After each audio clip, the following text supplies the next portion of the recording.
Uh, why don't we go ahead and start with introductions of commissioners in the room, like we did previously, your name and your role on the commission, and then we'll have an opportunity for Kevin to introduce himself as well. Okay. Elizabeth Connor, I'm the Artist Commissioner. I'm taking the action today. Hello, Jay Backman. I use they, them pronouns, and I'm the Get Engaged Commissioner. Hey, I'm Molly Spitalnik. I'm the Urban Design Commissioner, and I use she, they pronouns. Hi, I'm Matt Alves, Architect Commissioner, and I use he, him pronouns. Hi, Jill Crary, at-large Commissioner, and I'm also the Chair. Phoebe Bogert, Landscape Architect Commissioner. Ben Gist, Architect Commissioner. And you, Kevin? Good afternoon. Sorry I can't be there in person. I'm Kevin O'Neill. I'm the Transportation Planning Commissioner. Mark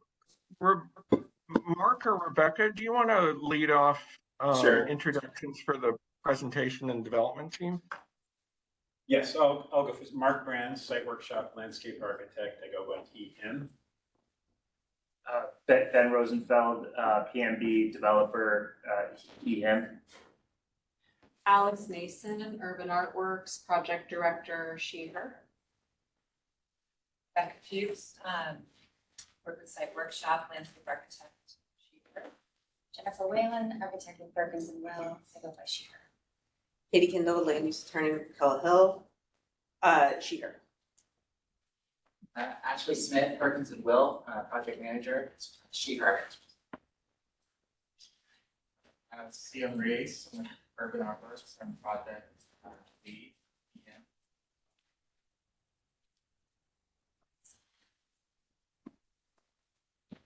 Is there anyone else in the room? Beverly, would you introduce yourself, please?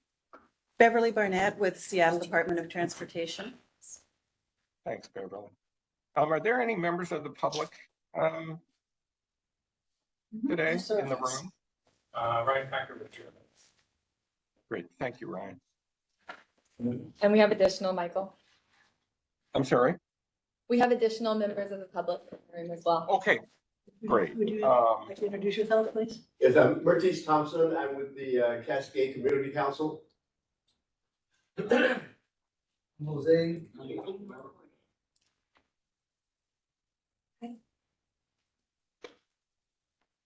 And then, do you guys have some members of your team online?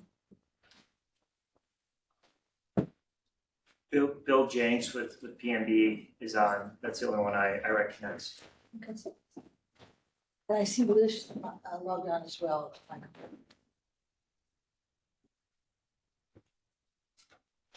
Liz Whitson, Seattle City Council Central Staff.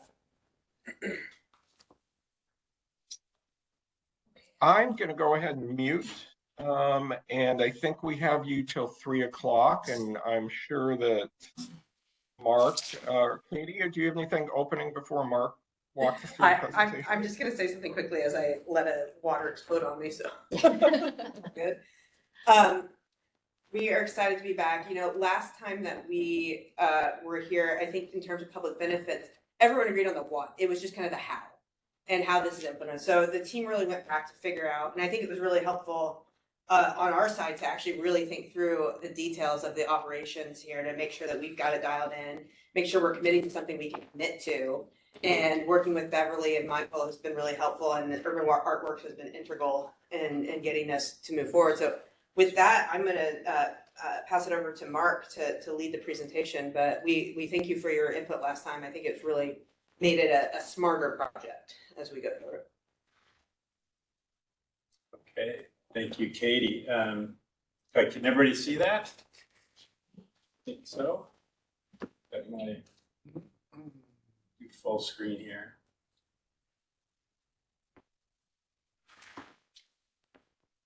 Okay, thank you very much. As Katie said, we're very happy to be back after, I think, several tries. I know that we had some challenges, but it was actually a blessing because we really got a chance to further strengthen our package that we're going to share with you today, particularly Lower Denny. We got more time in with Beverly and Jeanette and SDOT to really confirm what we're going to share with you today. We met with you back in August, and then we also had a subcommittee meeting in September to again go through the commissioner comments. You asked us really to push the envelope down on Lower Denny, and we've done that, and we're going to share with you how we've done that to create a public space for daily use, but also for potential other uses, for events or programming. I'll show you how we did that. As I said before, we've been working with Beverly, we've been working with our SIP manager, McDon. So what you see today is something that's gone through 60% SIP, and we're now marching towards 90%. Much of our public benefit proposal is in the right of way, so it's very important that they are signing off on this, as you guys very well know. So we've had a chance to do a lot of due diligence on that front to catch everybody up and make sure that we are very certain about what we're proposing to you today. So we've organized the presentation into 4 parts. I'll go briefly through your comments, and we'll talk just a little bit about background, so we can always refer back to that in the context. Then I'll go into the public benefits and broken down into 2 parts. A part that I think we all agreed to at the last meeting, we're very much focused on pedestrian safety, circulation, our right of way, including bicycle infrastructure.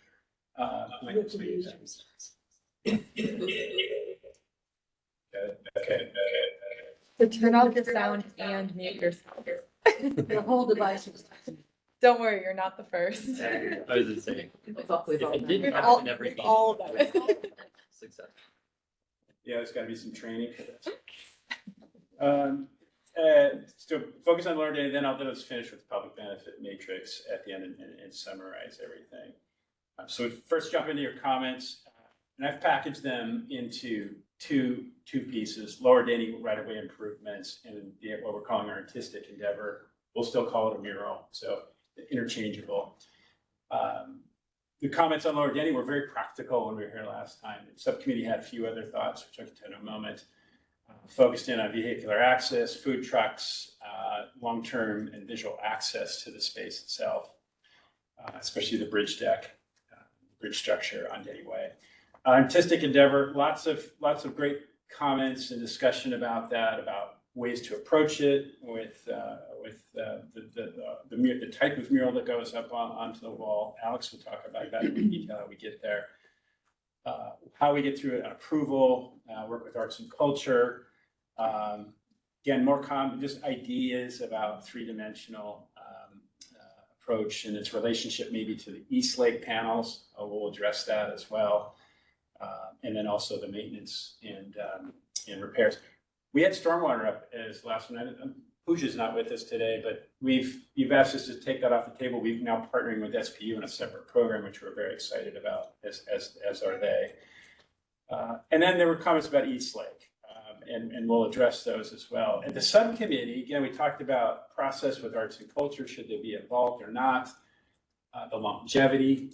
We'll take a very deep dive into that one about how, what we think about that and how we're going to continue to work with Urban Artworks to maintain the mural. Questions about the Vera contract with the artist. Wanting to see more amenities. It's the water fountain. We'll show you how we've pulled that in. SDOT approval, which I'll touch on, and we continue to work with our SIP team on that in the SDOT permitting process.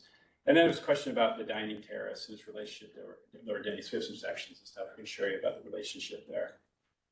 So just context again, gateway site, whether you're coming from the freeway or Capitol Hill, this is one of those parcels that are really going to shape our city as you enter the downtown environment or Cascade neighborhood. The valley, again, is it's roughly 2,700 square feet. It only services this block, the amalgamation of properties that you see in pink on the screen. And then just some context there of a tower that's going up across the street and an REI at the top of the page. I'll just point out a couple of things on this diagram. Again, just reinforcing that we're going off-site in this case, out of our frontage to do improvements, which is now becoming more common with public benefits. And we've learned that we don't need to be in our exact frontage. So improving that nose at the top of East Lake, the top of the screen there, and Stewart Street is really important, finishing off an unused piece of our right-of-way. And then again, the same thing, although it is our frontage down on the lower left at Denny and Stewart. I'm going to zoom in the next diagram. And so we've now come quite a way since August. We've submitted SIP. We've actually done a correction cycle with MUP. Hopefully you recall we got our design recommendation last spring. So we are well on our way now, and Ben and Bill on the phone are now working with the GC to come up with the GMP price. This project is marching forward, so this is a very important step for us in your recommendation to move forward. What you see on the screen is largely the same as what you saw before. So we've drilled down into detail here. We haven't really made any major moves. What we have done, as I said, we have confirmed what we're doing with SDOT, since a lot of this is in the right-of-way. I'll say the Lower Denny is a unique street. Our SIP planner, the traffic operations person, Lisa, have both said, oh, we've never done this before, which first sounds scary, but it means that it's a pedestrian street that we hope is coming in the new STP with people streets, people spaces. That's very exciting. I think we're on the forefront of that. So part of getting through the fire access discussion and even discussion within SDOT, their own traffic operations, bridge maintenance, it's been a little bit challenging for them because it doesn't neatly fit within their Streets Illustrated manual. So that said, they're very excited about it too. So this street is closed to normal traffic. Be really clear about that. And I'll drill down into a little bit. There's bollards on either end that allow for emergency access, should be desired. That's we went back and forth with the fire department on that. They want it, they don't want it. We have fire hydrants on either side that allow fire hoses to be dragged in to 150 feet or less. So they don't think they need it. Bridge maintenance will need it. And any event that wants to use the space, like a food truck or otherwise, may need it as well. But it's otherwise closed off. What you see has access to that's been approved now by the fire department and Department of Transportation. Otherwise, the stormwater feature, the large planter, the oval-shaped planter, doing a heavy lift of stormwater, as is a smaller cousin to the north. You'll notice a material shift again. We've maintained that so that it is very clear with the pure public space. Go back to the public trust conversation, and where the public-private space is. Still very welcome through there, but there is a separation to materials and a vertical. Carrying the retail in the corner as you continue to enhance that as well as an activation of that corner, that very important corner as it wraps around at Lower Denny. And then the bike room, we've really focused in on glazing on that frontage, so providing as much active space as possible. There is a grade differential as Stewart Street slopes from north to south. The building stays, or plan stays flat. So you end up with the differential back here, and it's really difficult to actually get any sort of like on-grade access because the floor plate stays fairly level. So we've focused our retail up at the big setback, and that is a big move. Pulling the building all the way back. It's almost as if the one-story buildings were there in those car parks, service car parks. You'll see this in the imagery of how we've maintained that space. And as you enter the city from Stewart, it does maintain that view corridor, which has been very important, as well as daylight access into the space. Okay, so we're going to dive into the public benefits, and this is the two parts. So the top row, I think, I'm not going to call it slam dunk, it's what we agreed to last time. And these are largely right-of-way improvements, the two corners, safe crossings, filling out unused space right now, where we close down the street at Denny and at Stewart, and then again, unused space up at the other corner. Focusing our improvements and contribution to the bicycle network and focusing on pedestrians on East Lake Avenue. And then there's a wayfinding program that we're contributing to. The bottom row is where we're going to spend most of our time on. And that's where your comments really were focused. So I'm going to cruise through these. This is an overall picture of all 7 benefits. that make up our package. As you can see, they're largely in the right of way. They are not required by our SIP team, our SIP requirements, or any other mitigation for the project. So they are completely additional. And I'm going to start with the first crossing. And again, I'll go through this fairly quickly because you've seen this before, and really nothing's changed. We've maybe improved the renderings. So this is conversion of that street right of way to a pedestrian space to create the safe crossings, and it includes companion ramps, restriping of the crosswalk. So a total turnaround of this space from what it is today. So there's the existing image looking down onto that nose with the bridge deck on the right coming down from Cap Hill. And then the improvements. So really filling out that corner, working with the existing utilities, the light pole infrastructure. There is a utility pole, power pole we have to work with. We cannot move it. But really providing landscape to surround the space, making it feel like it is a sidewalk, and like you really have a chance of getting across the street, which doesn't exist right now. It's a very problematic location if multiple people are trying to cross. And here it is at street level, as if you're crossing across Stewart Street, approaching that bridge deck. And then as it's filled out there, including the integral seating at the planter, so if you want to sit and pause. And I'll jump to the other end, the other nose. Again, very similar, where we're filling out an unused right-of-way that was closed down years ago. Eastlake used to be two-way, they converted to one-way north, shut off the Jersey barriers at corner, and it's just been left over a bit for parking. So we're really turning this into pedestrian space to both get the bus stop across Eastlake. There's a bus stop there just prior to the off-ramp of I-5, and then of course across the street, Stewart, over to REI or to the Cascade neighborhood. We've heard a number of times how important this is to especially the transit users to get a safe crossing, particularly at night. It gets a bit dicey like this time of year. So here's the unused right-of-way. See the Jersey barrier. And this photo looking the other way, covering I-5, and then the conversion of that space to pedestrian and filling out. You also see Eastlake Avenue, where we're creating a double lay of trees. There's a cycle track. It's hard to see. You'll see in a moment. And really narrowing it down to the 2 traffic lanes and then a parking strip. It's only area where we have actual parking frontage, which we see as primarily for loading, passenger load, ride share, that sort of thing. It's a precious amount of parking that we have for the building and other users of the adjacent parcel, I should say. Okay, Eastlake frontage is a pretty big area that we're grabbing. The direct frontage of our site. And then, as I pointed out earlier, there's a section that's off our site and in front of the parcel to the north. It's a big area. It's 8,500 square feet that's above and beyond what we're required to do. It actually reaches in the bridge. And what we're not showing you is actually we are restriping part of around the corner to the south of the Howell to transition the bike lane into a protected bike lane, and when the city catches up or other development happens further south. And I'll share that in a moment. I've got a more contextual picture. Comment on the left is just some of your comments from the last one. And it's just talking about the access, balancing the infrastructure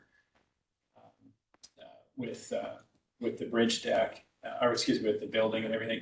I think there are questions about, has SDOT approved this at the last meeting? And they have. As I mentioned before, we've got a 60% approval, and we're marching toward 90% now. So you can see in section here what we're doing, including what we're doing below grade, which is always very important for the health of those trees. We've got the double lay. It's a taxodium tree, which is it's an evergreen tree that loses its needles for about 2 weeks a year. But they're very open and more transparent, which is why we like it. Urban forester Ben Roberts is very excited about it as well. You don't oftentimes see conifer trees in the right of way, and they have a lot of value from sinking carbon to providing habitat. We do have, this is our working side of the building too, I'll just mention. So we do have points where we access into the building, which are very important for parking garage, but also things like gas meter and things like that. There's some functional things in egress. Oops, sorry, back. It's twitchy on me, sorry. So I just want to share with you on this particular, there was a question about coordinating, is the bike lane one way, two way? What are we doing with coordination either end? So the solid blue stripes on the top are King County. That's actually under construction right now. It ties into that green band east-west, which is Thomas Street, which is our greenway that connects all the way over to LA Bay, right through Seattle Center. And then the dashed lines are what's proposed within the STP and the bicycle master plan. So we're completing that chunk on East Lake in front of us. Stewart Street is still to be determined. They don't know which side of the street it's going to go on. They think it's going to be on the north side. But that's all we know right now. So we don't have any more knowledge than that. But it's a one-way couplet system, essentially, that hooks into East Lake North and into the greater network. So that's the unused portion that we see today. It's a wide right-of-way. It's 80 feet. Normal street is 66 feet, and some of the avenues you get to 90 feet. So it's a wide right-of-way. So we're really greening that up, really turning it pedestrian and bicycle focused space. The cycle track, the double lay of trees, there is a modest amount of loading, parking on the side. It is our working side, so it doesn't have the activation that the other sides have. We had to park it somewhere, and this seemed to be the most sensible place, especially against the busy I-5 corridor. You had questions about the panel specifically, and we take a deeper dive into this. DRB really liked where we were going with it. We shared very similar thoughts with them. Today, we've actually thought about it, and we're bringing to you even a more advanced concept here, since we've had more time with Perkins and Will to develop this story. So there are set panels. They're perf metal. It is imagery, and one of your comments was about relating it to the mural. We don't like that idea. We're going to continue to go down as a separate identity. We want the mural process to have its own process, and we'll get into that in a moment with Alex and how we're going to do that with an artist RFQ and selecting somebody to work with us. So we want to give that its own space. And the concept is going to be developed by the mural committee itself before it goes out even to an RFQ. So this is a punched metal, and these are a couple examples. One locally at Judkins Park Station, fairly recent installation. See on the left the material up close. I think there's a question, what does it feel like when you're there personally? You may not see the whole thing, but with the new canopy of trees that we've proposed, a more open nature and a wider spacing will allow you visual access further away where you start to see the impression. In our case, we're thinking of it more of a forest. The bottom is MEC up in Vancouver. They're a fairly new shop off of Broadway that uses the same materials and has that mountain scene in the background, lower right.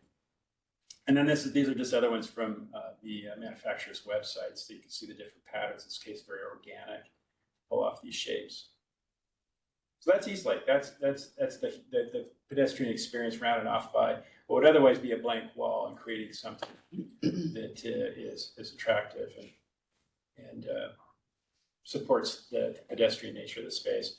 So wayfinding program in Seattle is, you all know it. It's Seamless Seattle, and it's still, I would say it's infancy. These signs are being implemented. The one on the right is from McGraw Square, a project that we're also working on, and some blade signs in the middle there we're implementing. So we're contributing to this package.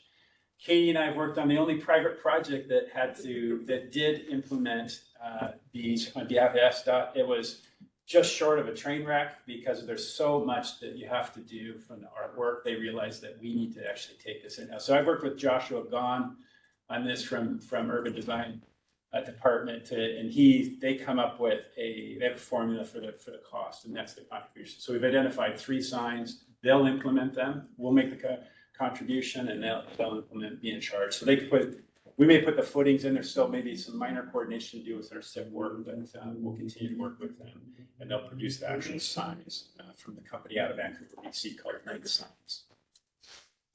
Okay, so that was that part 1. So now I'm going to jump into the part 2, which is really where almost all of your questions and comments and guidance have come from. So the first one is Lower Denny. It's just shy of 6,000 square feet improvement that are, again, outside of the SIP zone that we're required to do.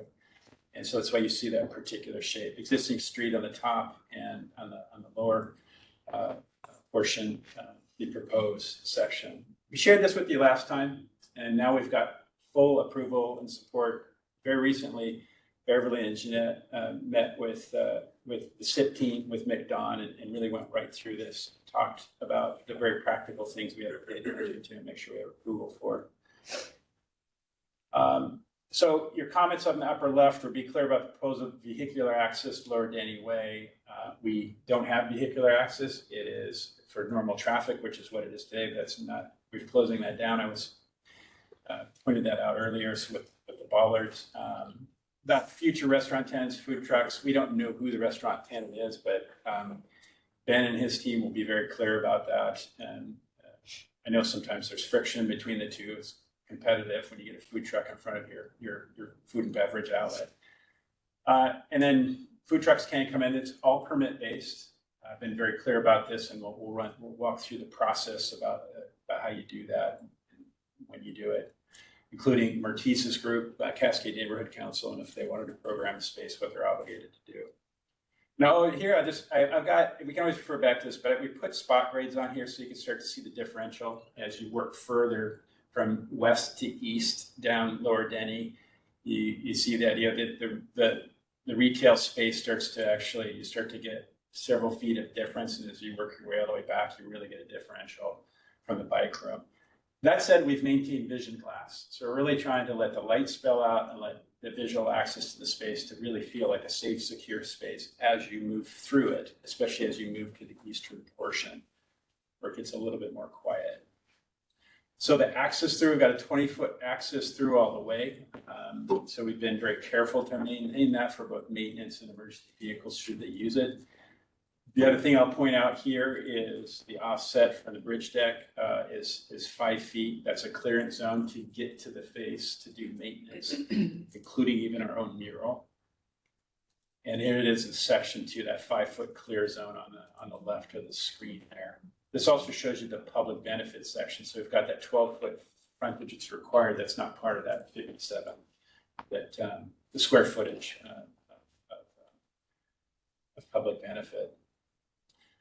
So be very clear about what we're doing and not doing. So right-of-way improvements, see this in a moment, include the lighting, pedestrian poles, the hardscape, which is non-standard street. Again, it's a unique street. We also have curbs that separate out the planting to help maintenance. Planting itself, fixed furnishings, including benches and bike racks, movable bollards. The private infrastructure includes the water bottle filling station, potable water hookup, 2 power hookup locations, a storage room that's in the building that the public has access to, and of course the maintenance of the hardscape planting, trash removal, cleaning. It's our frontage, building frontage, so we're going to maintain it. What we're not doing, and this is where I think we got a lot of conversation, we're not programming the street. It's not a publicly programmed right-of-way or public space. We are providing the infrastructure to do that. We're not permitting. Cascade Neighborhood Council is very clear about that. They were kind enough to amend their letter to acknowledge that. Mertis, maybe you speak about it in public testimony, but that is on the obligation of whoever's using our public space to go through that. Jeanette Dubois also helped me go through process, and you talked about, I've got that outlined as well about the process to do these, about approval as well. Lighting maintenance, since we're doing a standard fixture within SDOT, which also makes the process much easier, they maintain it. They'll maintain those LED fixtures. And then movable furnishings, we're not supplying those. May choose to, if we have an event like a food truck or some larger event, that's a possibility again through permitting. So again, right-of-way improvements on the left of the screen, upper left, are fixed benches. They're in purple in the plan. So these follow the curb alignment and are fixed in place and offer up seating. The light fixtures themselves are the yellow dots. Again, SDOT standard fixture, they'll maintain it since it's standard. And then the bollards, which is a standard SDOT bollard as well. Some discussion about how many bollards and the spacing, that's something that evolves with SDOT, but the location is where we show them. They'd actually like to see fewer, which is actually quite nice. So we may have 2 versus 3, for instance.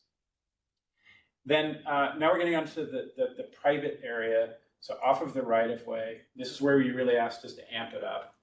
So get mid-block, there's a real focus in on amenity in this space. So we've got benches, a bike rack, a bike fix-it station that all support somebody using the bike trail itself.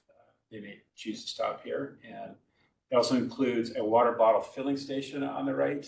We put it mid-block here so that we can see it and so that we make sure that there's, it's being maintained. Building will have security and full-time property management there, so that creates a visible spot for it. There's access to the storage room here. I'll get into the moment how you access, how the public would actually access it through the owner. Then we've got the a water hookup. So this is thinking about events or food trucks that may need it. This is a wall-mounted fixture as well as a power hookup, and then there's a pedestal power hookup closer to Stewart Street to the left of the screen. So we really try to highly amenitize this whole strip to really support the use of the space. And then, of course, there's the underlying improvements of the surface, which is a sandblasted concrete. As you get into Lower Denny, that is a slightly larger, more randomly scored module that builds off the 2x2. So it's a very familiar pattern to the public pulling them in. Basic things like a street sign. This was brought up just several weeks ago. It's like, where's the street sign? That signals it's public right of way. And then planting to really make it feel like a different space, not necessarily a street, but an invitation into a people space to use it. And then an important small thing is the curb, which helps protect the planting. So we opted to do this, which you'd think is unusual, but it's actually street, so SDOT has no problem with it, ironically. Here are the views. This is looking west to east, bridge deck on the right of screen. But you see in the foreground there, that surface car park. We're actually keeping that space when you go to the next shot. And that's what creates that really, that great viewport as you approach the city from Stewart, from north to south. You can see the mural, it's highly visible from Stewart. And as somebody crosses Stewart along Denny Way, you really do get great visual access into the space. See the restaurant and the lobby space and other retail spaces along this frontage that help activate the whole front plaza area and open space in a way. And then I'm just going to continue further along. Now this is taking a step forward. You see the extent of the mural itself. You see the built-in benches. And then further along, again, you start to pick up the amenities. There's a wall-mounted fixture, again, for water, for event use, and then you start to pick up the amenities. You can also see the vision glass and how much, it's gone into just creating a facade that is as active as we can get it for this working side of the building. And then a look at, now I've gone 180 degrees, and we're looking back toward the city, looking west, and you get access to it's very busy bike fix-it water filling station, the bike rack bench, and then that's the access door into the storage room as well. On the right of the screen is the bike room. So that's where all the vision glass continues. There's a floor differential, but there's a view into the inside and out. Now we're looking west toward the city again, the bridge deck on the left of the page. And the proposal. See the fixed bollards in place, cycle track in the foreground as well, the amenity zone on the right, and again, the bridge mural itself. And then a little bit further along, again, just giving you an idea of walking through the space, what it feels like. See the pedestrian pole fixtures as well. And then shared this with you last time, and it just reinforcing the height differential, but also the vision glass. So the bike room itself has, you can see it, imagine that ambient light pouring out to it at night and helping to illuminate the space. So operations and maintenance guidelines for the streets. The operations piece here is, question has come up about how does somebody use the space? How do they know? So PMB is, we're proposing a dedicated employee will be accessible to public inquiries with contact information, and dedicated employee phone and email and stuff will be shared on a sign on the site that's visible to the public so they know how to contact the owner to get access. We'll prepare physical plans showing the location and right-of-way improvements, power, water, storage, things that they can access so they understand if they're going to have an event how to do that. There would be a license and indemnity agreement about using the private space itself. That's something that's necessary for the owner to protect themselves, but it would just describe the terms of use with access and use of the infrastructure that I described. Again, which includes a storage room, potable water, power, and how to remove the bollards, which are on public property, but how do you remove the bollards? How do you go about the business of getting a permit to do that? And then maintenance. Maintenance of the storage room, making sure the power, water are in good working order, but then the frontage, making sure the frontage is well managed as a public space. As we do, as property owners do with their frontage. So this is no different than that. This happens to be this lower any piece.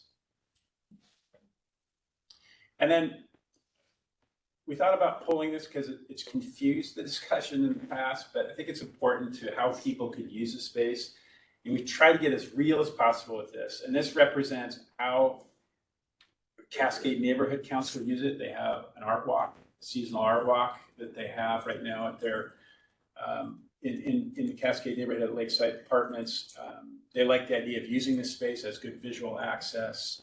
So we've been to a couple of their events. Mertice is here to represent.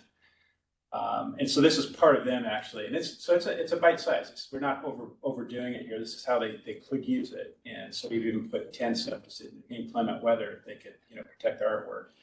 The second tier is just a food truck, and a few tables and chairs. That's legit. You can see where the power cord gets pulled across from the power pedestal to support the truck itself. Modest amount of seating. Maybe there's some gaming that starts to happen further down the alley. And then the bottom row is a bigger event that could happen.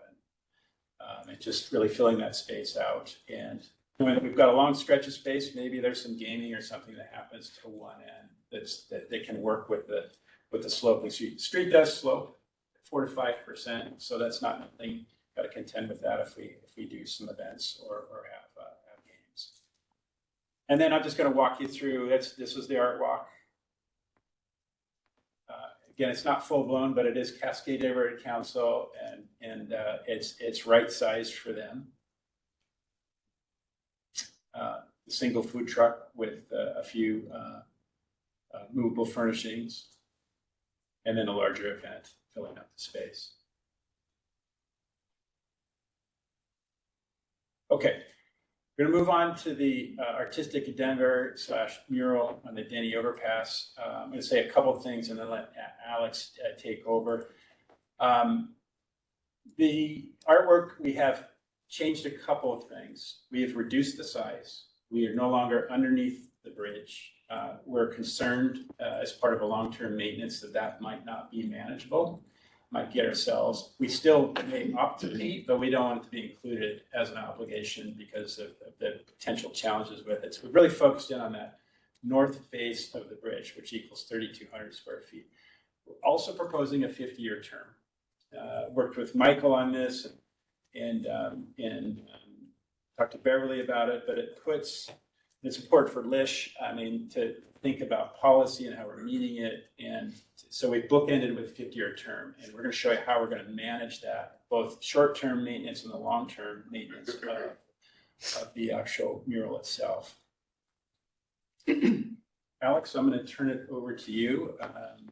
And I'm just going to say first that this is, again, one shot that just showed you how highly visible it is from Stewart Street. Actually, before you do that, Alex, I'll just say, but this was my work with Jeanette Dubois and for permitting process. This is one of your questions that came up. The long-term, so what's described on the screen here is the mural art graphics and the right-of-way would require a long-term public amenity use permit with PSM, Public Space Management. The application, includes the site plan, photo of the artwork, and design, et cetera. Bullet 3 is it gets routed. It'll go through arts and culture to confirm what purview they have on it. I'll get to that one in a second.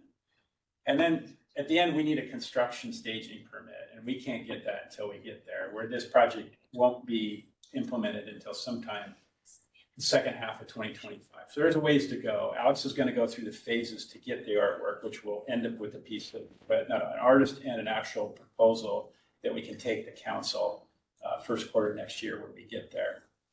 I did contact arts and culture, and had a good conversation with Susan Rockwell. She fairly quickly said, this is not 1%. It's not something we would review. However, if you want us to help you guide the maintenance, and she went ahead and gave us the name of the products they use and even the company, the third party they use. And they said, if you want us to be on the mural committee, we're happy to do that, but that's a volunteer activity. That's not part of our core business. It's not a 1%. She was pretty clear on that. But again, it will get routed through them again as part of the permitting process to confirm that. Okay, now, Alex. Thank you, Mark. Can I just go ahead and speak, or is there, are you Yeah. gonna flip through? Okay. I'll flip through. Oh, can you flip through? I don't. No, I can flip. I You're have to flip presenting. through. You tell me Okay. and I'll flip through. Okay, cool. Hi, I'm Alex Nason, Project Director at Urban Artworks. We're a Seattle-based 501c3 nonprofit, and our mission is to engage youth, artists, and communities in the creation of public art that inspires connections and honors their voices. So we specialize in public art and youth mentorship. We're very excited to be part of the team on this artistic endeavor. Here's a slide that gives an overview of budget and timeline. As you can see, the budget is broken into 2 phases, with the first phase being design and the second phase being implementation. We also have a proposal for conservation and anti-graffiti coating to ensure the longevity and durability of the mural over time. And there's an overview of the timeline, with the proposal being this fall of 23, artist selection happening in the winter of 23, and design development in the first quarter of next year. And the city presentation happening in the spring. Sorry, not advancing.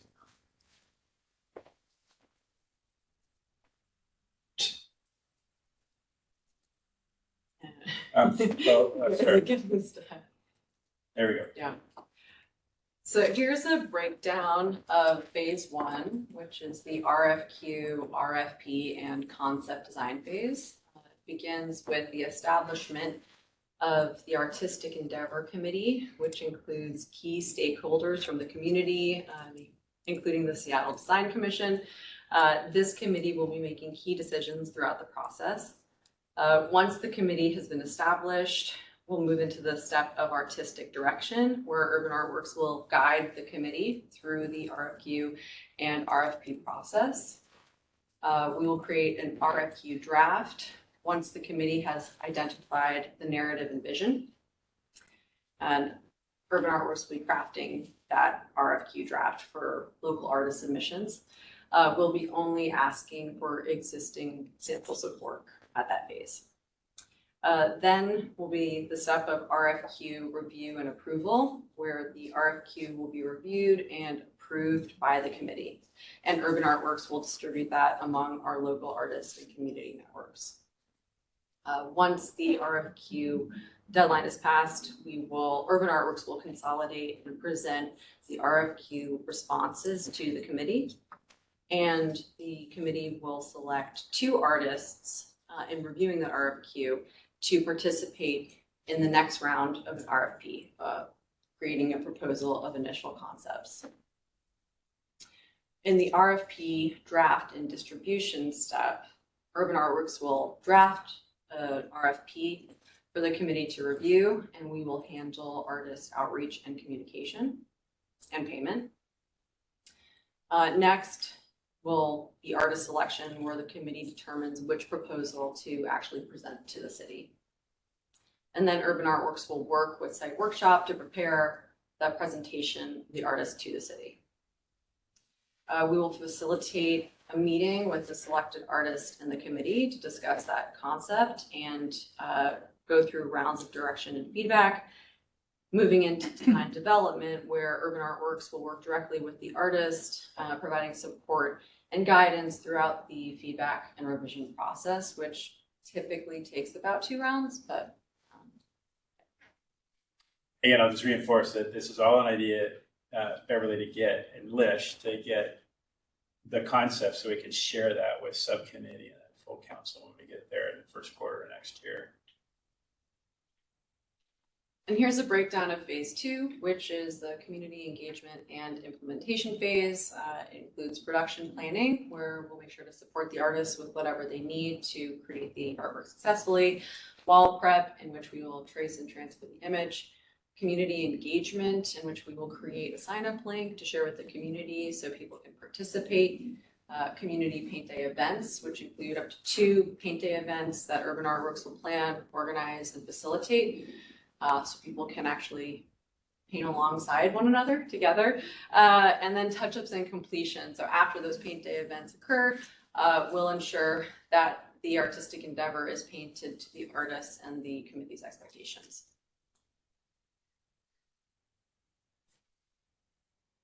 And here are a couple project examples of successful community paint day events.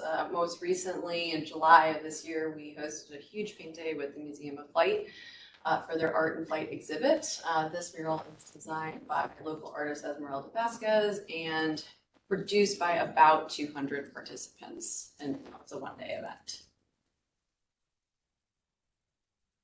And here's another project example with Windermere, but in partnership with PB and Marketing for Windermere Real Estate for their More Than Just a Home campaign. We held a community event in summer of 22 up in Bellingham with approximately 60 volunteers from the community.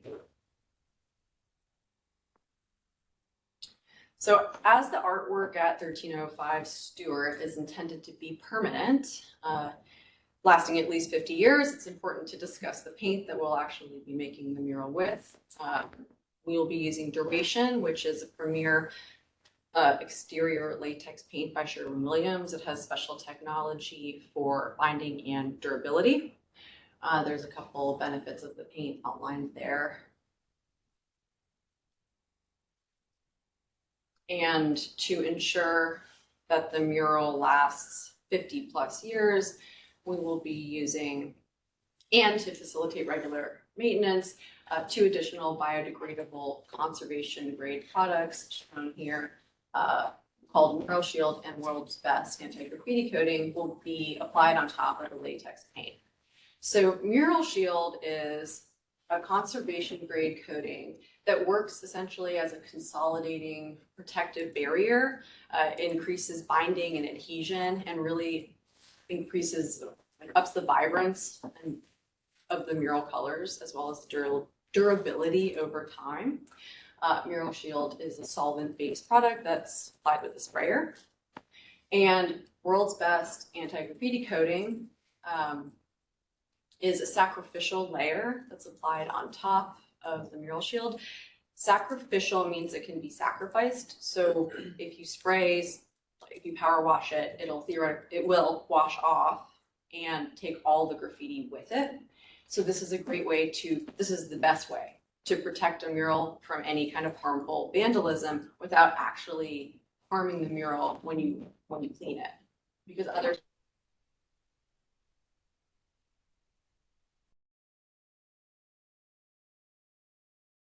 whereas this is great because you apply it, it's non-toxic, it's biodegradable, you spray it off, and then you just reapply it. And that can actually be applied with a brush or a roller or a sprayer. So anyways, so from day to day, if the mural is vandalized, you can either power wash the anti-graffiti, the World's Best off, or you can use a graffiti remover to spot clean. You can wash it with a brush, use a cold power wash, and then reapply the anti-graffiti coating in that spot as needed. Looking ahead to the long-term maintenance of the mural, which is of course paramount here, it's every 10 to 15 years, we recommend that all the World's Best anti-graffiti coating just be washed off and a new layer of Mural Shield be reapplied, Mural Shield has this amazing ability to bring the colors back to life. So to do that periodically and then reapply a new layer of the World's Best Anti-Graffiti Coating to protect against any vandalism. And there's some breakdown of costs to show you how we arrived at the proposed figure for the initial application.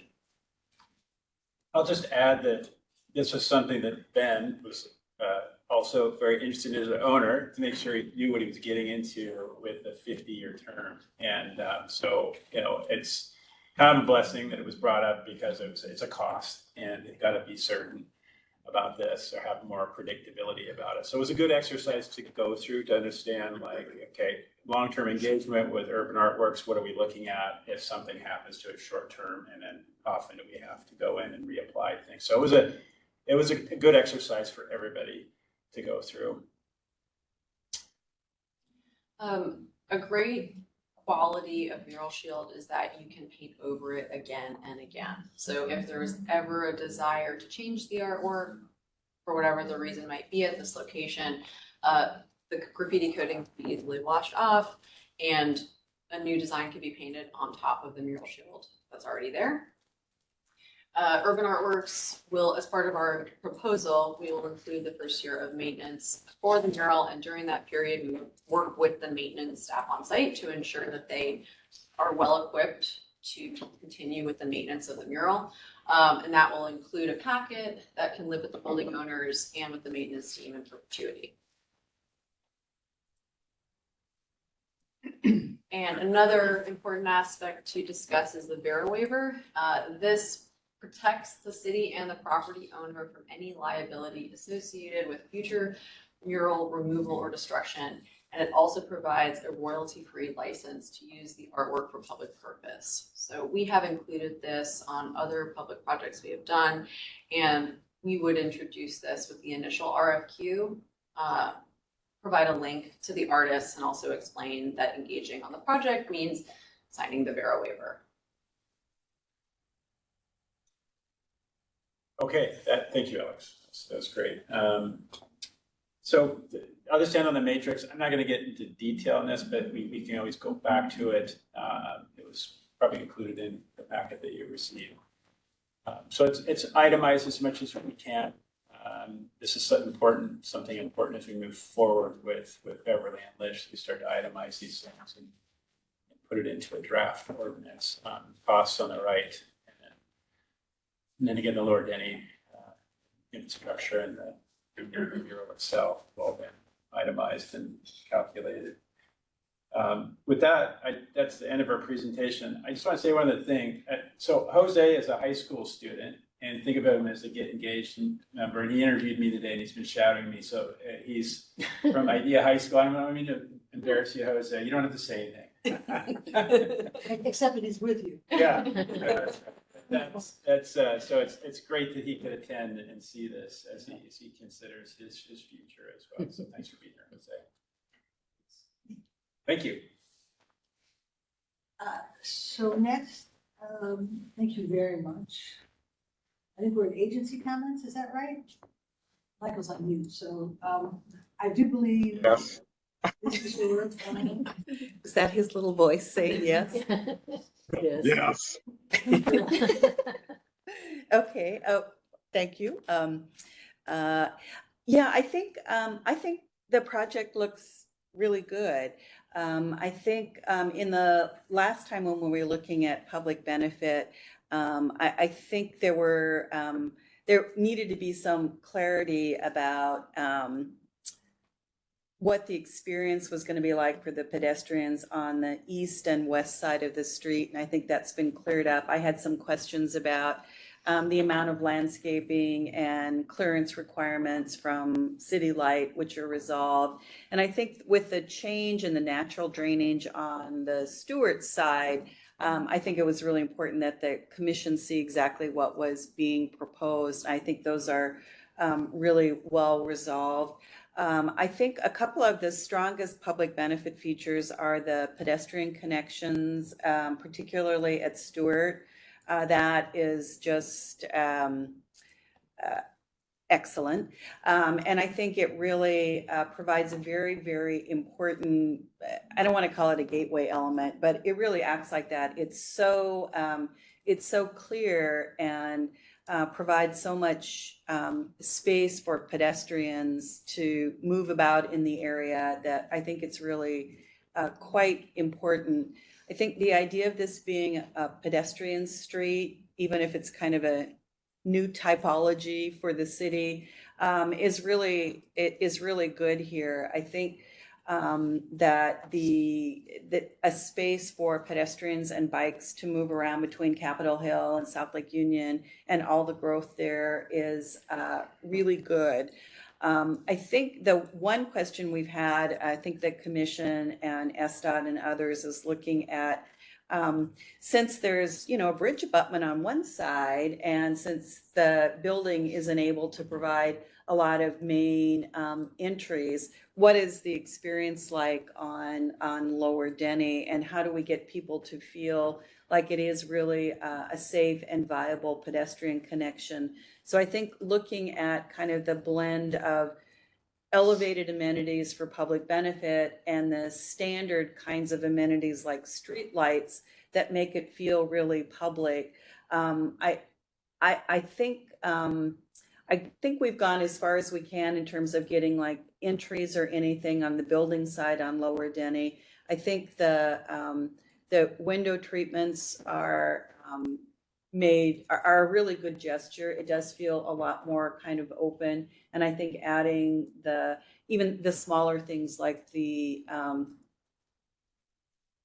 bike fix-it stations and water and electricity for food trucks are really good.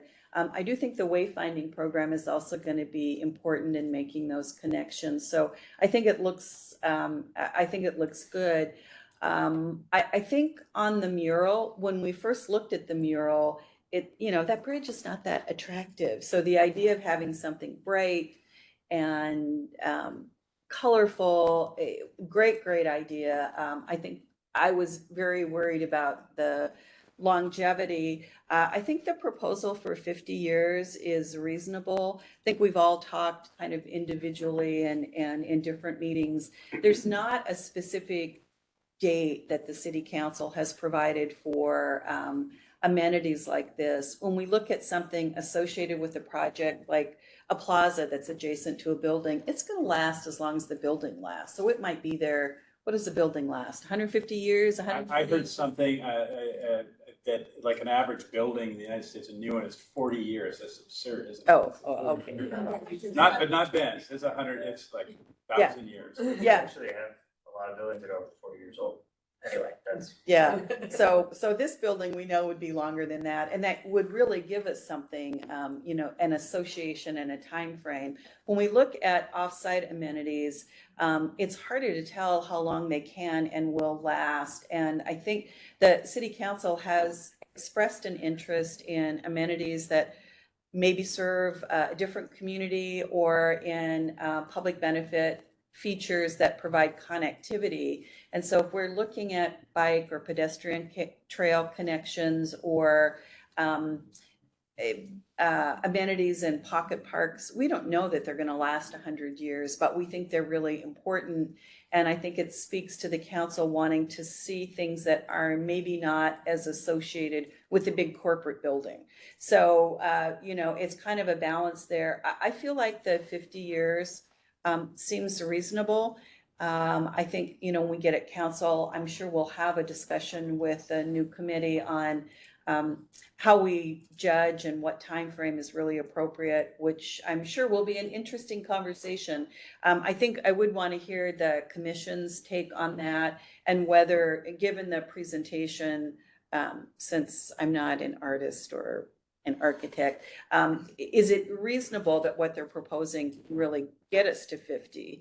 But I think overall, this has really, they've really dug in on all the questions and issues that we have addressed. I think I also really appreciate the clarity that the community understands that they'll be working with the city on permitting for that. I was concerned that all of our community members have accurate information. I will say I'm in the public space management section in SDOT, and SDOT and the city, everybody in the city is really interested in programs and permits that serve communities. So whether it's an art walk or I don't know, all kinds of stuff. So it's something we're very interested and supportive of. We just wanted to make sure they knew, Paul Isaac don't call Mark Brands. So I think overall it looks really responsive, and we didn't see the building today. I do really like the building. The one thing that I always say is we want to make sure that it's really clear public versus private. And I say this every meeting just in case Mark might forget. So we want to make sure that the plaza and entry areas that are associated with the project are really clear to the public. So if I'm just walking around, going up and down Lower Denny, just hanging out, that it's really clear to me where it's okay for me to be as a member of the public without a specific purpose, and where it's appropriate for me to have an appointment, to see my dentist in the building or something. But overall, I think they've achieved it for me. I think we need to have some more conversations. Katie and I've talked a little bit about condition language and things, and we'll really want to engage with Lish after the budget on what he thinks the council will want to see. So, thank you. Lish or any other city agencies online, would you like to say anything? Just to thank you for your attention and look forward to hearing your recommendations. Thanks. Great. And Michael, do you see anyone else that we should be asking online? I don't think so. There's someone who called in, but I'm not sure who that is. But it looks like the others are either staff or development team. So. Okay. And so public comment. Do you want to say something? Yeah. Okay. Mark volunteered you, but you're. Come on, Mark. Yeah, I would address this to, I think her name is Alex. Yeah. And I'm the person that puts on art walks on South Lake Union. And most of our art walks are outside, and when the weather is inclement, we can't do anything. That discourages a lot of artists from showing up. So what we need on South Lake Union is a space, a permanent space where we can conduct art walks each week, the same as they do downtown on Thursdays. There's nothing on South Lake Union going on except what we do outside. So my question is, how do we get a permanent space, or is that possible? How do you get a permanent space in South Lake Union for Art walks. art walks? Mertice, this is a question probably for someone else in the city, but I hear you, and it's a little off topic, but we could probably talk afterward about that one. But yeah, thank you. Thanks for your support of the art community as well. Thank you. Thank you for your letter. Bingo. So, commissioner questions. Kevin's our only commissioner online, so I don't want to forget about him. You want to start? Doesn't like it. Bill, thank you. First of all, I just want to thank the design team for the really helpful presentation. I really appreciated how you kind of picked up from last time and then really drilled down on the outstanding issues from last time. So I only have one question. Can you go to slide, I think it's 36, relating to Lower Denny Way? The section, Kevin? Yep, this is it. So this is, first of all, this is just a really helpful slide generally, because just to clarify what's required versus what's additional for public benefit. And then can you go to the next slide, 37? So my only question was, I was trying to truth this up with your matrix slide at the end. So are all the things, or most of the things in that left-hand column, additional public benefit? I know the PED lighting is, for example, but are all of those things over and above what would be required by code? Yeah, Kevin, I want to go back to the plan view because it shows the demarcation. Yeah, that'd be great. Okay. It's this guy here at the beginning. Yeah. I'll zoom that in a bit. So, essentially the existing curb line, Kevin, is 12 feet out, and that's what you would be required to do. Exactly. I mean, you would know this, right? Yep. And so everything outside of that box is that 5,874 square feet. And so we try to itemize everything inside that red box. Yep. And so we'll continue to truth that, make sure it's dialed and it goes into the ordinance. Yeah, that's what I thought. I just wanted to clarify, and I think that all, like you said, that includes everything in that box, the 7 ped lighting poles, et cetera, right? Yeah, yeah. Okay, great. Jill, that's my only question. Thank you. So let's start with Ben, because we want to end with Elizabeth, so that's perfect. Just one real quick question on the building in the alley. What is the orangish material? Just more of a curiosity than consequential question, I think, on the building material itself. Just curious. Do you want to go to a certain slide so we can see it? Any of those perspectives that Okay. look through the alley that show that maybe like the bike. I didn't write down the slide. Are you talking about the East Lake side or? No, the alley. Oh, so the Lower alley Danny. location. It's just adjacent to the bike. Yeah. Yeah, and it looks like it might be weathering steel or maybe it's just a finished cornice. Just So I can curious. talk to this. Yeah. So it is Yeah, actually the yeah, same right- material right there. here on East Lake as it is on Lower Denny. Yeah. So all across the whole building, we're planning for a metal panel that will have a bronze-like finish to it. Yeah, but like a painted bronze. It's not a rusted steel. No. That's it. It looks. I'm really impressed with the whole presentation. I can't wait till it gets built. It's going to be such a difference there. Thank you. I don't have any questions, so I'm just gonna move it along. Thank you. I don't either, so that's not bad. Yeah, this is a great presentation, and we saw this recently, and I don't have any new questions. Thank you for all of your clarity and updates to prior presentations. I have 2 speedy questions. So one is just about where power access happens. So for food trucks, just for maintaining ADA access through, if you can just speak to those locations a little bit, that would be great. Yeah, let me go to that.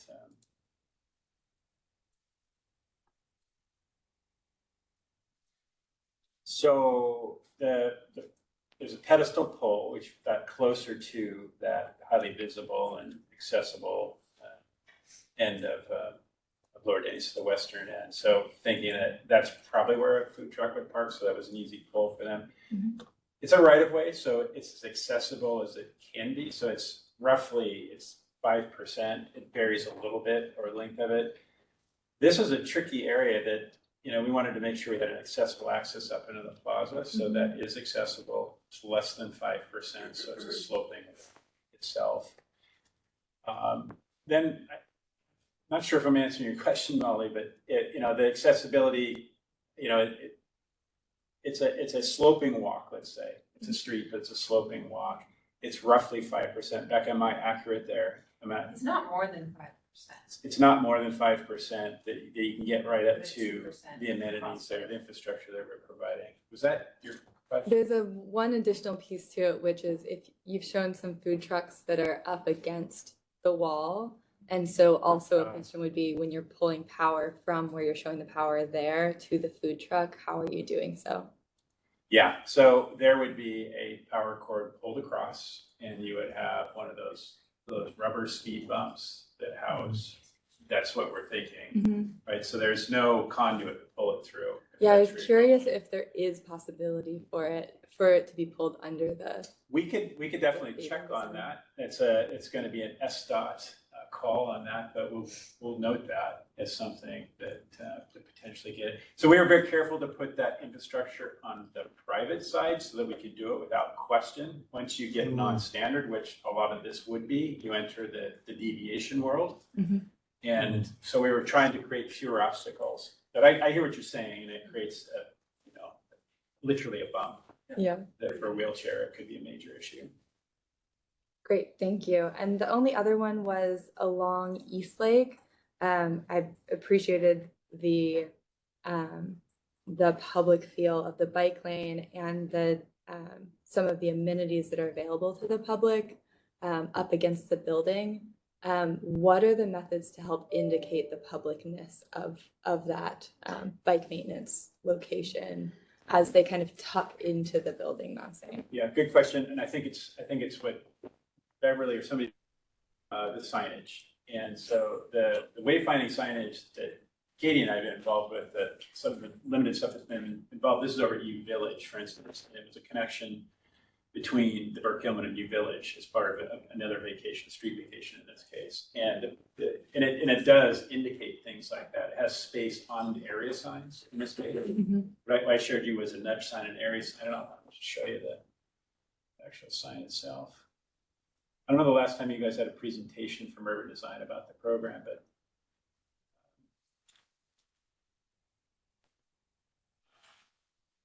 it is. So that area sign that doesn't exist on this one, but they have panels that you can put specific pieces on it, and then actually on the sides as well. But the top piece itself, you can't read it, but it can also have indications on there about amenities. So there's possibilities to do that within the sign to help indicate that. I also think that, I mean, people, Molly, I was thinking about, these are probably repeat users, and once they know something is there, that's, you know, they get access to it. So maybe there's an initial indication on the sign for somebody the first timer or something as well. Great, thank you. That's it for me. Thank you for the presentation. I'm newer to the commission, so getting kind of more of that holistic background and information was really helpful today, so appreciate that. I have a handful of questions. One is that I really appreciated the kind of scope that you described for the East Lake frontage and really trying to contextualize the city's larger bike program and kind of how it plays into King County's work and Seattle's work. And you spoke to the connection to the south of your site on Howard, I believe it is. And you spoke to King County completing the bike facilities to the north of your site. And I see that you are working on that nose that's outside of the, you know, your own site itself for that public benefit improvement. But could you speak to how, I guess I'm trying to understand how the bike lane will connect into that King County work. Yeah. As I see the curb ramps and a bike box, but as a cyclist, I'm not sure, even with a wayfinding sign, I mean, as a cyclist, you're looking down more than you're looking like up for a sign, like how you navigate that. Yeah, this is a good slide, I think, to there's really an overall one too. Yeah. I apologize. I don't have. Perhaps page 21. That might be that kind of aerial view looking down here. Yeah. So if you're coming on the cycle Okay. track, could you just talk about like the curb ramps, this intersection, like how you would navigate that and tie into that new facility? Right. So it's a northbound on East Lake, right? Yeah. One way. Protected bike lane. So you would approach the intersection and then with the bike signal, move across and then wait in the green box there. And then bike signal again, which is actually being implemented by King County. Okay. Or it's coordinated with that. It's I should just back up. This is a complicated intersection. It involves WashDOT and SDOT.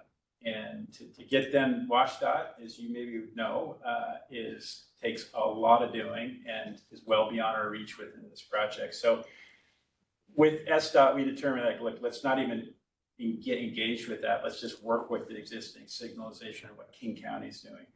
So King County is one way each side of the street on East Lake as you go north. So as a bike, somebody crossing the street going north, crossing Stewart, an off-ramp, you'd wait for the signalization and then get in the bike lane that King County is actually constructing now. So it's a long intersection. I'm not aware of it being striped specifically for cyclists. That's outside of our benefit. And we couldn't get our hands on the King County documents to confirm that. But so it's getting in line with traffic as they do right now, but you are going from a green box to a protected bike lane on the north side of Stewart. Understood. Is that? Yeah, I appreciate that. I'd encourage you to try to keep coordination with King County, because the more times you have to ask a cyclist to wait at a signal, especially one that's as big as this or as complicated as this, it's more delay for them, it's confusing. So if there's any opportunity to change that from 2 crossings to 1 in coordination with King County, I highly encourage you to do so. This will also kind of lead into my second question, which is, obviously we're not looking at exact site plans here, but I would also encourage you for all of these curb ramps to oversize them. All of these side crossings are oversized crosswalks. And in any case that there is an oversized crosswalk, I highly recommend that you do not do a 5-foot minimum wide curb ramp. I also think that that can help lend into that public benefit that you have in your final slides at the end of your presentation. I saw that you had the curb ramps in here, and although I understand in some cases you're adding curb ramps outside of your kind of provision here, in some cases curb ramps are required for ProAg. So in order to really say, yes, we are going above and beyond with these, I highly recommend, like there's a lot of pedestrian and bicycle activity here, make those a bit bigger and more easily accessible for everyone. At least if that is not something that you have reviewed before or is under consideration. I would just say that it's under the purview of Department of Transportation. Sure. So it's their standard, but we can definitely ask about it. Yeah, I guess that's my comment / question there.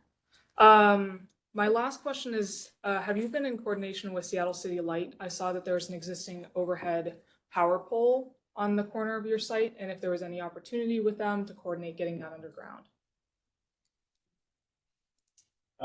Yeah, I'm assuming that that's that power pole right there. Mm-hmm.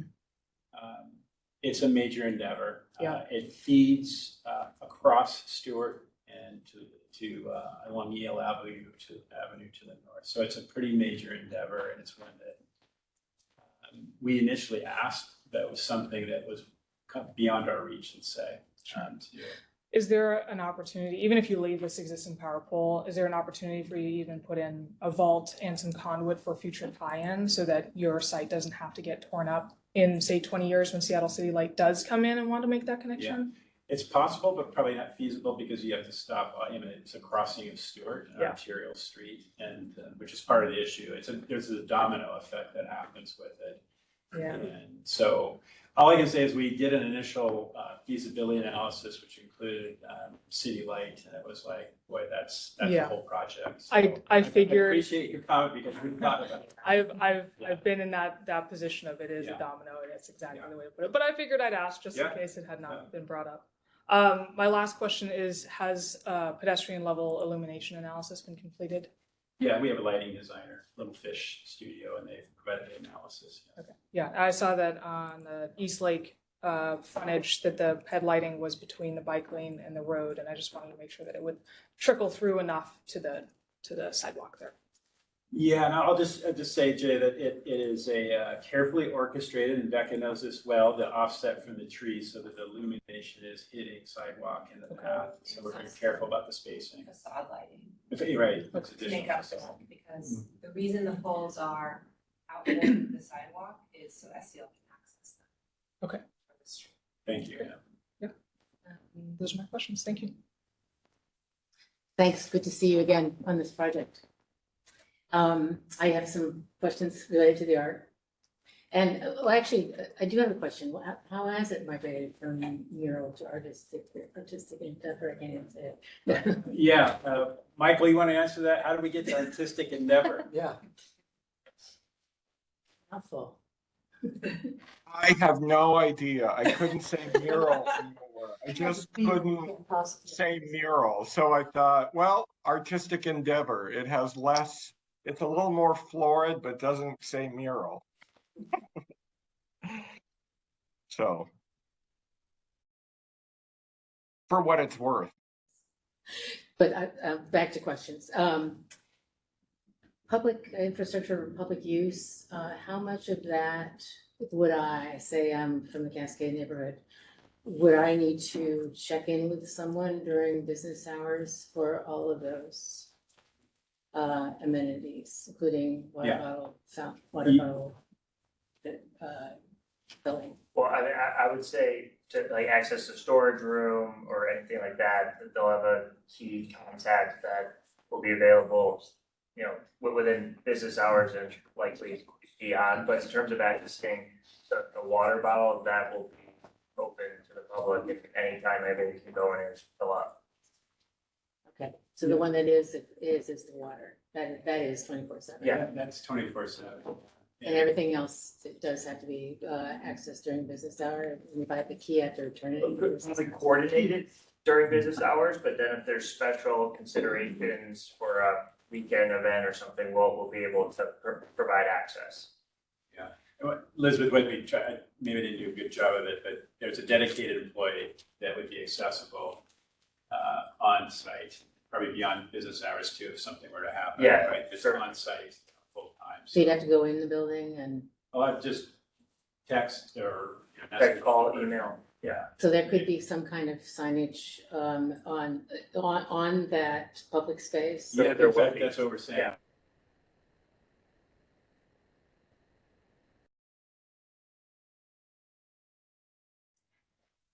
Does vision glass reflect? I just noticed in one of your images, it looked like it was reflecting the mural, which I thought was an interesting, Yeah, do our architects want to say something about that? It was noticeable. Yeah, I can let go of that. It gives me a curiosity. it's a good question. They're glass that it's, meant to reduce energy by reducing the amount of UV going through. So there is a certain amount of reflectivity on it, but it gets down to the exact glass that you're. And it'll depend on the ambient light conditions outside as well as Right. whether we're lit from the interior at the same time. I think it'll change depending on the time of day and the use of the building. So the aim is transparency, Yes. but that may shift based on context. Okay.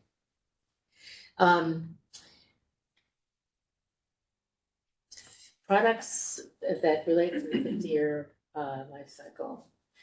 Are there instances, are there examples of projects that have existed for 50 years with this process? And if not, where does that process come from? Did you speak with the conservator? That is a great question. The Graffiti Removal Inc. website and the Mural Shield and World's Best resource pages do have a lot of mural videos and examples of past projects and like all the success. They've been, I think, since 1970s they've been using these, but I could get back to you with some specific examples. So they've been since 1976 have been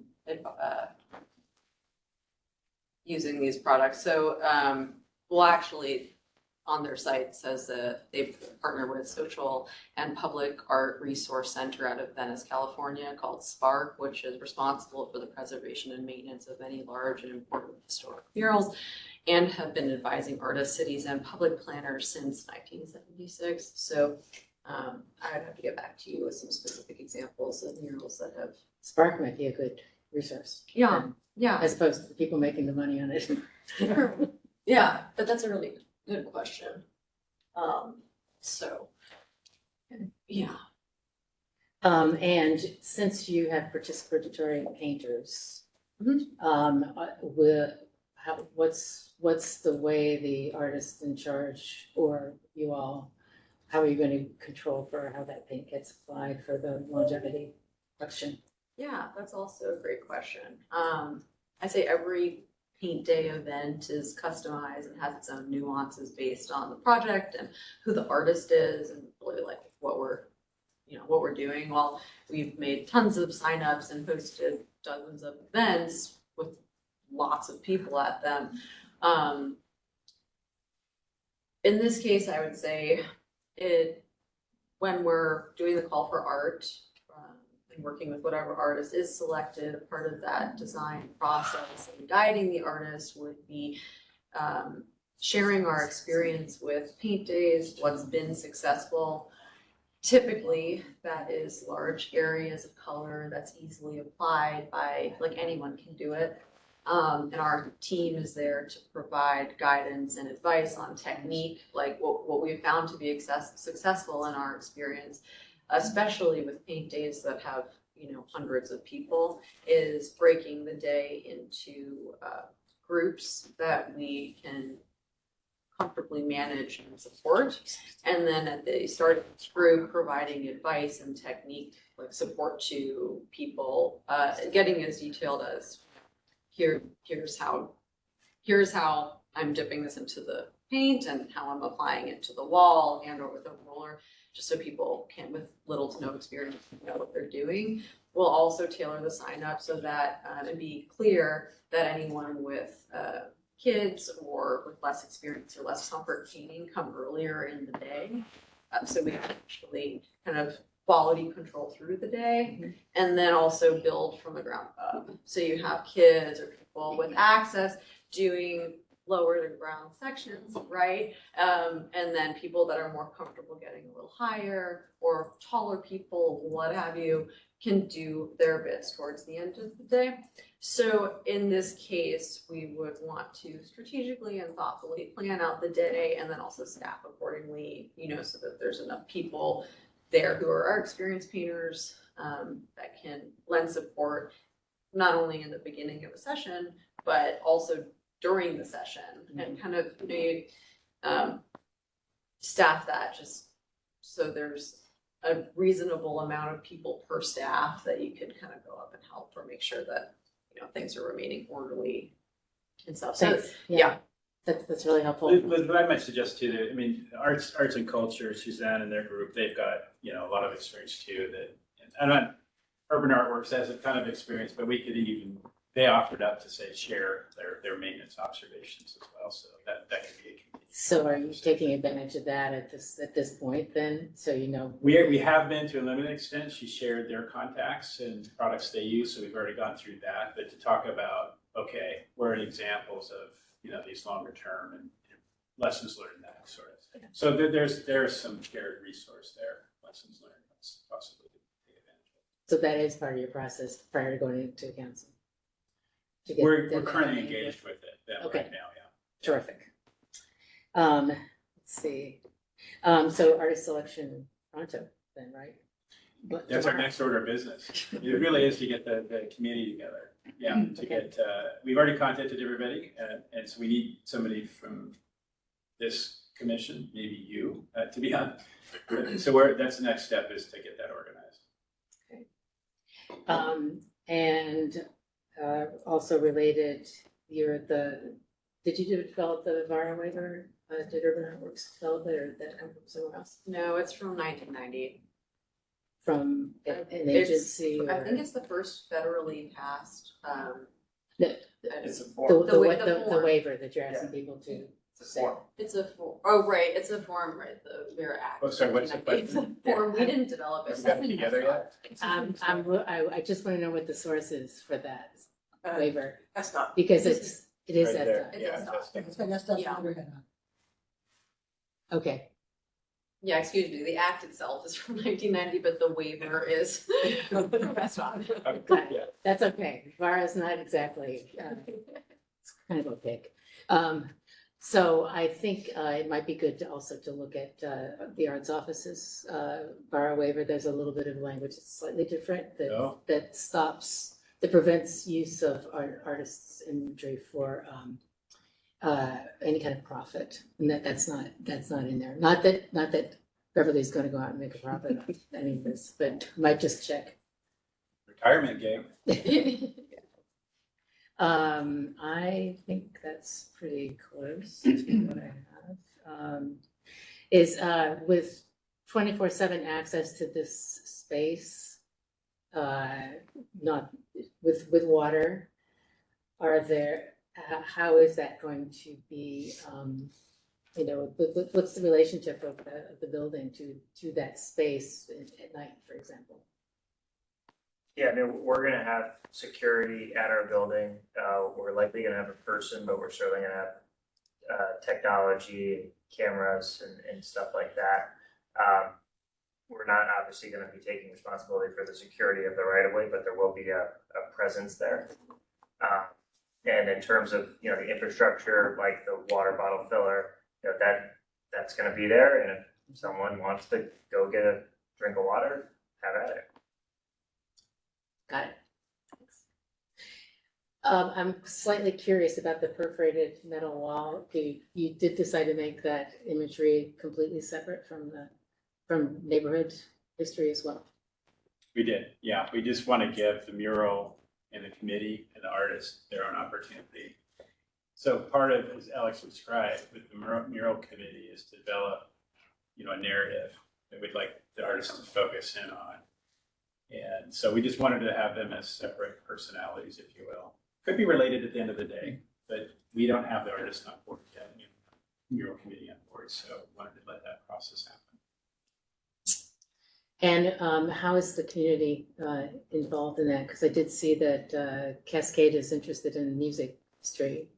Well, Cascade will have a member on the mural committee, so they'll have a presence, as well as Youth Care, who has been a terrific partner today as well. I didn't mention them today, but I'll give a shout out to them. They have their clients, 18 to 24-year-olds that they serve will likely use this space somehow, some way. They pass through it for sure on a regular basis. So they're engaged, owner, design team, commission, Manual Lutheran as well. So there's 3 community members on it. So it should be a good conversation to develop an idea, concept, or at least a narrative under Urban Artworks facilitation. And one more 50-year question. Who's the steward of these agreements going forward over 50 years? I know you got out of programming, but you're also kind of programming maintenance of the artwork, it sounds like, so. Yeah, Elizabeth, that would be an obligation that we'll work with on Beverly on the PUDA. Just like every other public benefit, we're required to maintain it, and so that would be our obligation, and that would be part of the PUDA, and it's recorded on the property. Got it. Okay, great. That's it for me. So I think we're going back to go around. Yeah. Unless there's anything to add. Do you have any specific categories you want people to shape their comments around? Or we have 25 minutes. What I heard was there were questions about slope that I think you got answered. Those are all answered. So it's a question of access, ADA access. I got questions about lighting, bicycle connections, curb. So basically streetscapes, broadening and closer attention to those. Do you want to add anything to that? Jane? I think you covered it. It's just that connectivity of the frontage to the rest of the access, or to the rest of the roadway network. I agree. It's great to have a bike lane, but if it's not well connected, then. Not yet. Not yet. Well, that's where I'm hoping here.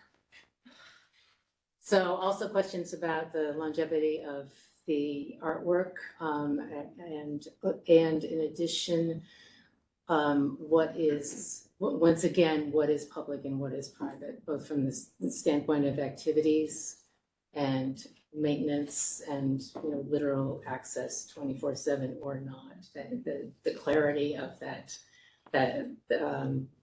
somewhat liminal movement between public and private in this particular project. Does that hit yours, Molly? Yes, as well? that's it. Anything any commissioners want to add? Okay. Okay. Kevin?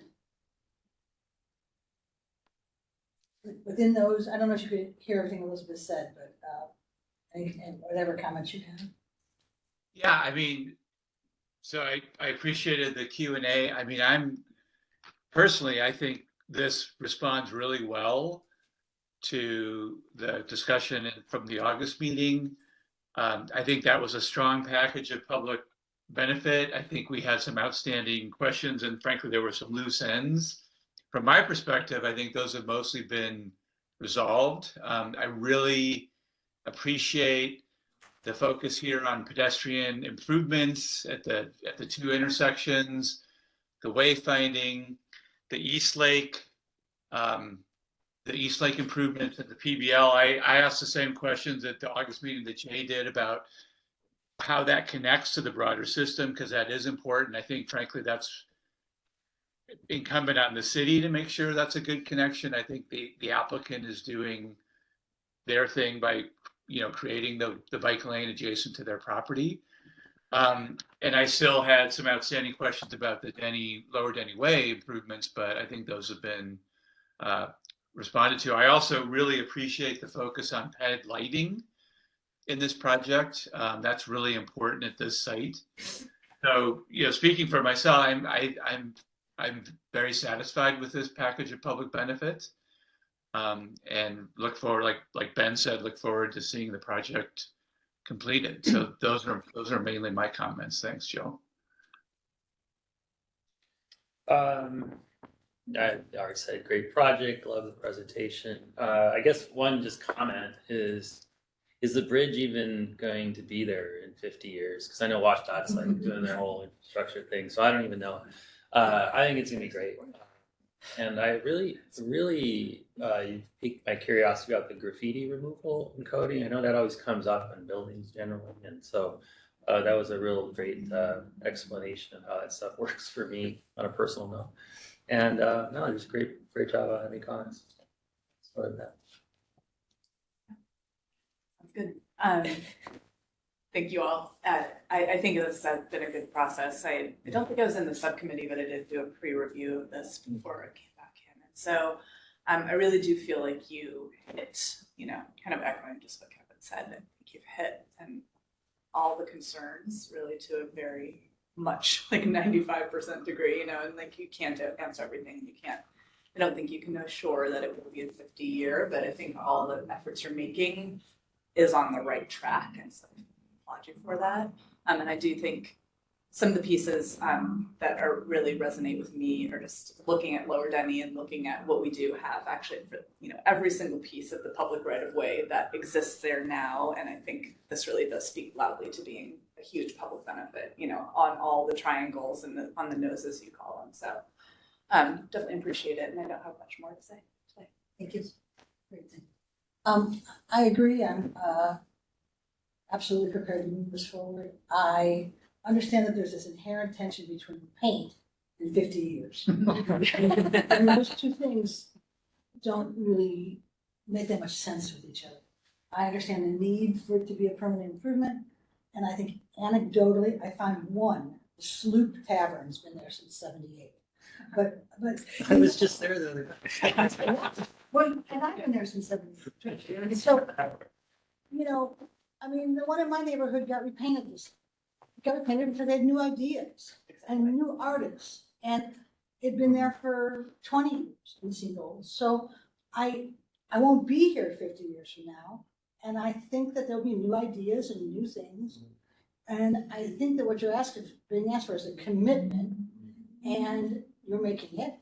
And then there's this process piece that we all know is going to play out in a more, not informal, but in a just a more human manner, as the years go by. So I just want to be clear, I'm not, as long as that Vera waiver is in place, I'm not concerned. Yeah, I agree. I think, it remains to be seen through the artist selection process, what kind of work of art is produced. It could be something that 48 years from now, the community or the people who are representing decide to do something different. Or if it's a really significant piece of cultural heritage, it can be restored. I mean, there's murals that do get restored, and so it just depends. Yeah. I guess again, I echo the other comments. I appreciate the response, the way the design team and the development team have responded to the commission's comments from previous sessions. I think this overall package, that obviously the two crossings, the pedestrianization of Lower Denny, East Lake improvements, is making a significant effort to improve pedestrianization in general in a part of downtown that really needs it. So I'm pleased and enthusiastic. And Matt and Jill, if I may respond to some of the questions you guys raised, or comments you raised, a lot of this can be addressed working through Lish and Beverly on council conditions of the what ifs. Like, I totally agree that people may change their minds, and so we'll just kind of build that in. But the obligation to maintain, if SDOT wants us to maintain, and whether that means that there's a community effort to change it in the future, that can be all part of that. But our goal is, this is what we're providing, and we will maintain it unless someone decides differently, and we'll have to build that into the Buddha. So we have our work cut out for us to figure that out. So it doesn't look like we're swirling out of it, because we're certainly not. Yeah. But we want to address some of those, art taste change. And we appreciate that. But, our obligation is, this is what we'll keep here unless we're told not to, effectively. And I think that's a good way to think about it. We're in a way, we're setting precedent. Yeah. And it's not your normal art proposal. It's not an art proposal, actually, so. Thank you. I didn't say public there. I will say we've been in the process of restoring the columns along Jackson Street under I-5, and we used Mural Shield to bring back, those were painted back in the 90s. And we used Mural Shield to bring, look, they were very faded. I don't know if you had seen them prior, but the red, especially, some of those columns get a lot of sun, and they were like light peach. And we put Mural Shield on it, and it brought it back with amazing quality. And I don't think that had been done prior. So had that been painted with Mural Shield and protected with Mural Shield initially, with a proactive maintenance plan and the reapplication of Mural Shield, I mean, that project alone is 30 years old. So I think that's a pretty good example. But that's. I genuinely thought that those were repainted when I saw Yeah, them. no, I mean, we have repainted a bit on top of the Mural Shield too. And then in some of those areas, I mean, it was really weathered. So, but again, Mural Shield hadn't been applied initially. So had it been, or had that been something every 10 to 15 years, it was periodically maintained and had that kind of a plan, I can only imagine how much fresher they would look. But well, we're in 2023. So yeah, it's over 30 years. Anyway. Great. So I will just say I really appreciate the clarity of what is and what is not included within your public benefit, including what's been excluded. I recall our conversations once upon a time about Stewart, and so thank you for your clarity on some of the unknowns on Stewart in prior presentations, as well as in this one about the bike component. I think the pedestrian and bike improvements that you're offering and the ways that they extend beyond your site are clear and quite useful, including some of your collaborations with the bike improvements, including the tree selection alongside the city is really valuable. It's nice to see some of that character pop up that does occur elsewhere in the area, but is newer to our downtown more broadly. So greatly appreciate that. And then just the way that really, when you show some of those corner renderings from Stewart and Denny, the way that it does, the site is opening up to the corner activation is really clear in its in some of its private activation, and then its relationship to the portions that are part of the public benefit. I would ask on the electrical access component, I'm very supportive of this public benefit. So this is a recommendation. It's not a condition of approval, but I would ask just as a recommendation for the consideration of whether that electrical can move out into the right of way. That's obviously a collaboration with SDOT and a continued conversation about whether a deviation makes sense here. But I think particularly as the downtown activation plan and the potential for new streets is coming online for the city, this is a great project for that collaboration between the project and the city to just talk about whether that's a desire that the city would have, is that access to electrical for food trucks. And at that is all I have. Thank you all so much. This is really clear and excited about it.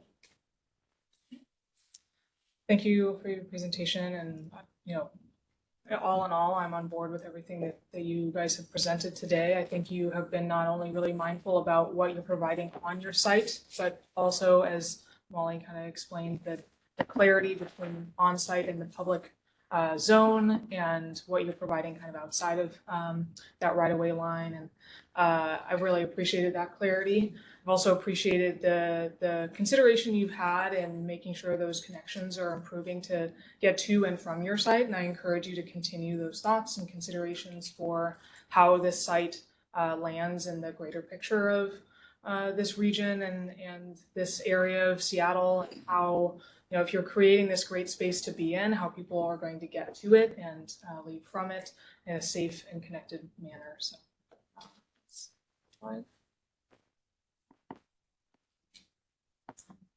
Thank you for all that information and everything that you've how this has evolved so far. And it sounds like it's still evolving, so that's great. I appreciate that you're thinking far ahead. I echo Jill's appreciation for your commitment to the mural and what that entails. I would recommend that, and I can provide some names too, that you touch base with some conservators as well, just to make sure you're not spinning wheels that you don't need to spin. I also think, Alex, that the example you gave for the Collins murals is a good one to point to, because we see that, we know that you're using similar materials, and so I think that's the thing, especially going, with SDOT and going forward. It's good to have some examples of something that didn't go right or fell apart, whatever. I also want to recommend that there be very open, clear explanation with the communities about life cycle and some of the things that could occur, because we're sitting in this room and we know you're taking on new things, and just to avoid disappointment if all of a sudden something does happen that couldn't be avoided, or that just didn't evolve in the way that was expected.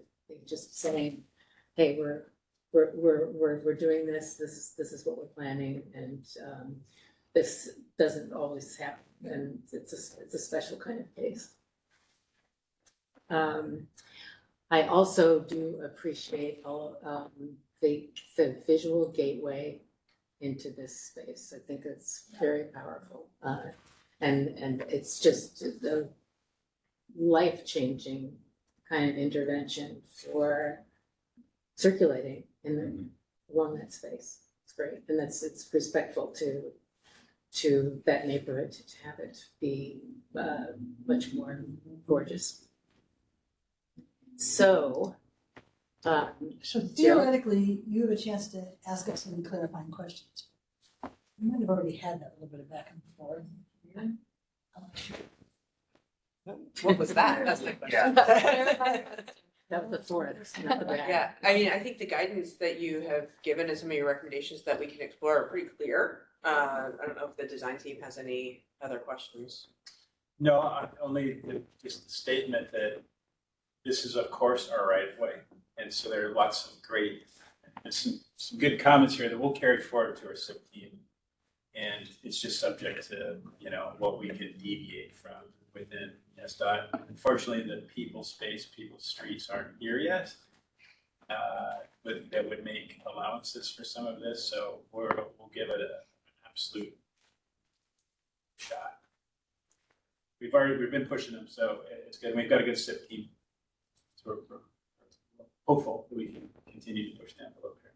Great. I appreciate the challenges to doing so, but also appreciate you continuing to ask the questions. Yeah. So Elizabeth, ready? More or less, yeah. I need some help. So the Design Commission appreciates the clarity and the process of coming to that clarity. What is included in public benefit, what is not, what you thought you might include, and what you haven't, and also the spaces that are fully public and the spaces that are private. We also could appreciate the gateway experience very enthusiastically.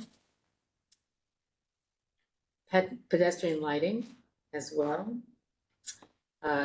We appreciate that you hit all the concerns, and that in general, it's a large and various set of public benefits.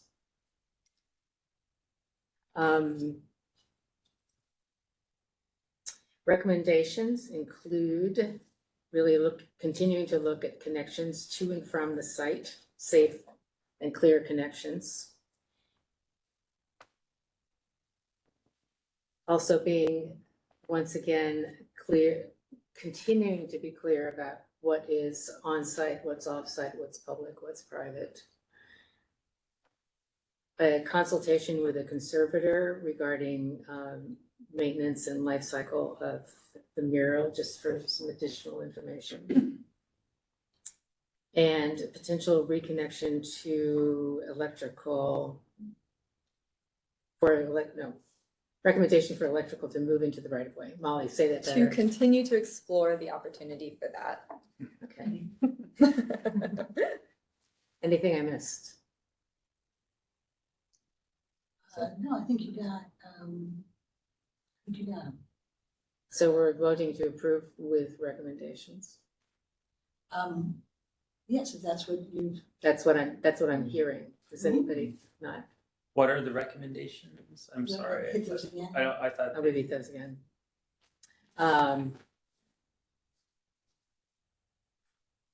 What is on site and public zone? Clarifying that. Continuing to clarify that. Clarifying connections to and from the site.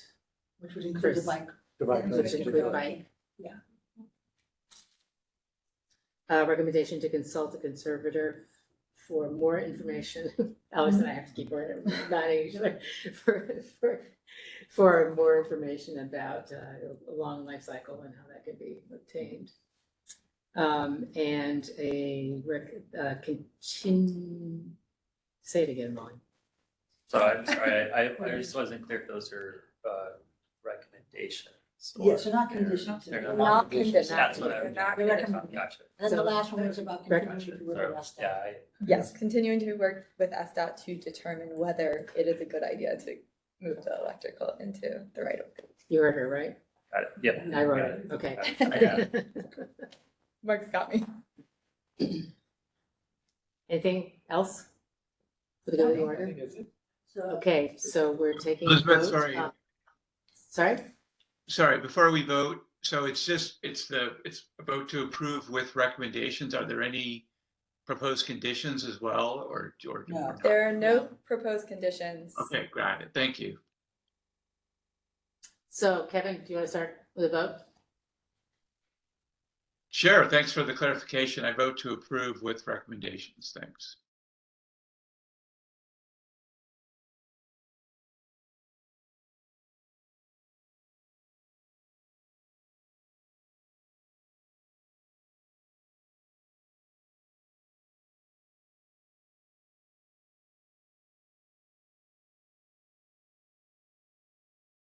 Vote to approve with recommendations. Yes, thank you. As do I approve of recommendations. Me too. I vote to approve. Approve of recommendation. With recommendations. Approve with recommendations. Kevin? Do you vote to approve with I thought I recommendations? did already, but I'll vote to approve. They all disappeared. You get two. You have two votes. All right. Okay. Elizabeth, thank you very much for jumping in at the last minute. You're very welcome. Do this today. Thank you very much for Thank you. all this work Yeah. and look forward Thank to you for seeing you. coming. Yeah, thank you. Really, you're great. Thanks, everyone. Thank you. Thanks, everyone.